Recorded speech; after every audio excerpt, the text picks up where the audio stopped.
Olá, iluminados! Sejam muito bem-vindos a Crônicas do Tarô Iluminados. Essa história é do Ricardo, de 47 anos, que vivia com a mãe Benedita, de 77 anos, e com a tia Marina, de 75 anos, em Camiró, Brasília. Ele era professor de educação física em um colégio particular, também na mesma cidade. Acontece que houve um ocorrido, uma emergência, por assim dizer, um fato que ninguém realmente esperava, que no meio de uma das aulas, um aluno, o Pedro, acabou tendo um ataque cardíaco. E o Ricardo, durante mais de 15 minutos, tentou reanimar o Pedro, infelizmente sem sucesso. No local, na escola, também não tinha aparatos necessários para fazer essa reanimação. E o Pedro acabou, infelizmente, falecendo. Por causa disso, a escola teve um processo jurídico. O Ricardo foi chamado para prestar depoimentos durante várias vezes e quando o contrato dele terminou, eles dispensaram o Ricardo. Não disse que era por causa disso, mas é claro que ele sabia que foi por causa de toda essa situação. A escola não queria ser mal vista, por assim dizer, né? E acontece que o Ricardo, ele ficou aí sem emprego, ele não sabia o que fazer, não sabia se ia dar algum tipo de problema no processo. Aí, no começo do ano de 2018, ele me procurou, fez a tiragem, eu disse a ele que em relação a processos ele não teria nenhum prejuízo, mas ele não estava conseguindo emprego e ele gostaria de saber qual segmento que ele poderia se dar melhor. Então, as cartas disseram de provas e concursos, então ele começou a se dedicar a isso, porque tinha algumas provas e concursos naquele ano, 2018, para ele poder realizar. Acontece que 2 meses depois, a tia dele, a Marina, de 75 anos, acabou falecendo. Ela também teve um ataque cardíaco dentro de casa. E os policiais foram chamados, teve toda uma investigação, viram que realmente foi morte de causas naturais. Ficou só ele e a mãe, que ganhavam um salário mínimo, e eles viviam, né, numa casa que era alugada. Ele nada de conseguir emprego. Ele acabou se afeiçoando demais a mim e mandava mensagens diariamente, de áudio, escrita, mas principalmente de áudio. E acabou, com o passar do tempo, exagerando. Ele falava que é como se fosse um irmão, que ele me amava, que era tudo na vida dele e tal, e acabou ficando uma situação muito delicada. O meu marido também não gostou disso, eu tive que pedir para ele parar com essas mensagens, tá?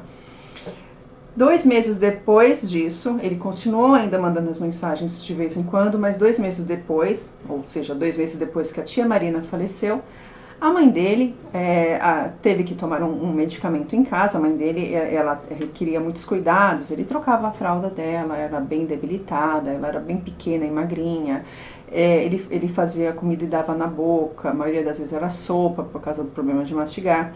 E nesse dia que ele teve que dar medicação a ela, ele deu líquido junto e ela acabou engasgando e foi correndo para o hospital. Enfim, a mãe do Ricardo acabou nesse dia falecendo. E ele começou, claro, no desespero, chorando, mandar fotos, que não sabia o que fazer, que ele ia acabar com a vida dele, porque agora ele não tinha mais condições de sobreviver, de se alimentar, de pagar um aluguel, ele não sabia o que fazer, tá? E ele começou a mandar, naquele dia, foi no final de semana, fotos da mãe dele no caixão. Eu até mostrei para o meu marido. Eu esperei alguns dias para falar com ele, realmente, falei, olha, não dá, Ricardo, não tem como a gente continuar, né, sustentando esse tipo de relação, e eu peço que você pare com as mensagens. Infelizmente não tinha como, era à noite, de madrugada, ele mandava mensagens para mim. O que acontece? Uma tia dele, do interior de São Paulo, ofereceu ajuda a ele, e isso nas tiragens eu também avisei para ele que isso ia acontecer, uma pessoa de um lugar mais distante poderia auxiliá-lo. Ela conseguiu um flat para ele e disse que nos primeiros 6 meses não ia cobrar, para ele poder se reerguer. Ele ficou durante algum tempo lá e conheceu uma pessoa, também conheceu uma pastora nesse lugar, que acabou levando ele para morar com ela. Realmente uma relação de casal, eles foram morar juntos. E ele, novamente, me procurou de um outro celular, porque infelizmente eu já tinha bloqueado ele, pedindo auxílio para uma tiragem. Eu disse que infelizmente eu não poderia mais auxiliá-lo, ele procurar um outro tipo de ajuda, uma outra pessoa que pudesse auxiliá-lo por causa da decorrência de centenas e centenas de mensagens em horários e me dando alguns problemas, algumas coisas que não foram legais. Bom, ele aceitou e não conversou mais comigo. No meio de toda essa história, tem uma amiga dele, que é a Paulina. A Paulina, ela tem 39 anos. Ela é assistente social e continua morando em Camiró, em Brasília. Eles tiveram até um relacionamento rápido, depois se separaram, e ele sempre querendo ficar junto dela e ela não, enfim.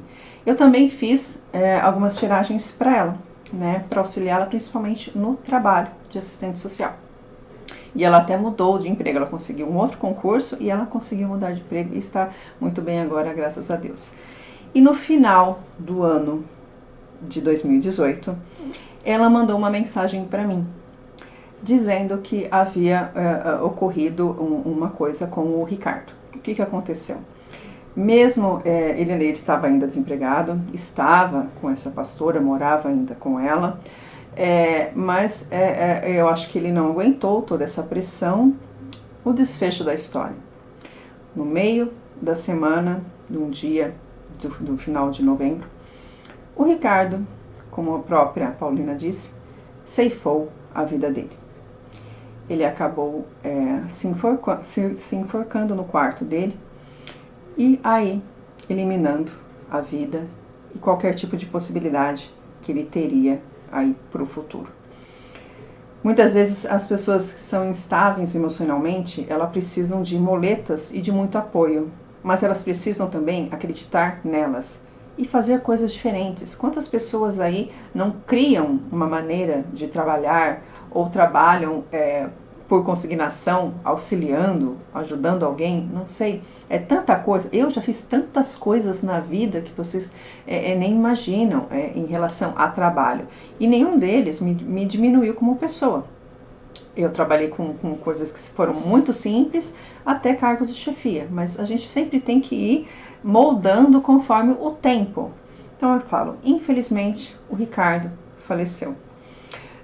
Não sei realmente o quanto ajudou ou não, né, a pessoa que estava com ele, essa pastora que estava com ele, mas ele não aguentou todos os percalços que a vida dele o proporcionou nesse tempo, que foi menos de um ano, tanta coisa. Então, iluminados, sempre vejam o copo meio cheio, e se vocês tiverem que recomeçar, recomece de cabeça erguida. Não tenham medo, a proteção está com vocês. E principalmente a fé, o acreditar, o querer está com vocês. E vocês conseguem sim passar por qualquer tipo de problema, de obstáculo. Por mais penoso que pareça, tá? Palavra de quem também já passou por muitas coisas. E eu sei que a gente supera e mais forte, tá? E o próximo tombo, se houver, não vai ter tantos arranhos, ok? Eu agradeço a todos vocês, um grande beijo de luz no coração de todos, iluminados todos somos, mostre a sua luz ao universo. Gratidão a todos.